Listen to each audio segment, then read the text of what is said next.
भारत में बनेगा C-130J super Hercules military transport विमान।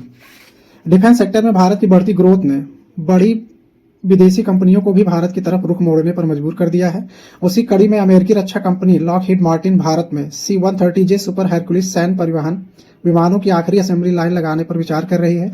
यह पहली बार होगा जब यह विमान अमेरिका के बाहर बनेगा। कंपनी के वरिष्ठ अधिकारियों का कहना है कि यह सुविधा भविष्य में इस विमान के लिए एक ग्लोबल मैन्युफैक्चरिंग हब भी बन सकती है। लॉकहीड मार्टिन के vice president strategy development air mobility and maritime missions Rob Toth ने बताया, हम भारत में C-130J विमानों के लिए दूसरी फाइनल असेंबली लाइन स्थापित करेंगे। उन्होंने कहा कि हमें लगता है कि इससे भारत के एरोस्पेस और रक्षा उद्योग को और मजबूती मिलेगी। यह ग्लोबल सप्लाई चेन को भी मजबूत करेगा और किसी भी क्षेत्रीय या वैश्विक सुरक्षा संकट के समय उत्पादन बढ़ाने की क्षमता सुनिश्चित करेगा। उन्होंने यह भी कहा कि आत्मनिर्भर भारत मिशन की भावना के तहत MTA प्रोग्राम के तहत भारत के भविष्य के C-130J विमान made in India, for India और संभवतः फॉर द वर्ल्ड होंगे।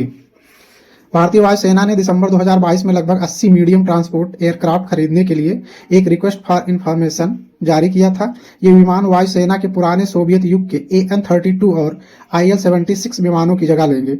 इस कॉन्ट्रैक्ट के लिए लॉकहीड मार्टिन का मुकाबला एयरबस के A400M और एयरब्रेयर के C390 से होने की उम्मीद थी। फिलहाल भारतीय वायुसेना के पास 1 दर्जन C-130J विमान है। इनमें से पहले 6 विमान 2011 में और बाकी 2017 में सप्लाई किए गए थे। यह विमान एक बहुत ही खास तरह का ट्रांसपोर्ट प्लेन है जो भारी सामान और सैनिकों को कम तैयारी वाली जगहों पर भी उतार सकता है। भारत में इसका उत्पादन शुरू होने से न केवल भारतीय वायुसेना को फायदा होगा, बल्कि यह भारत को रक्षा क्षेत्र में एक बड़ा निर्यातक भी बना सकता है। यह कदम मेक इन इंडिया पहल को भी बढ़ावा देगा और देश की रक्षा उत्पादन क्षमता को बढ़ाएगा।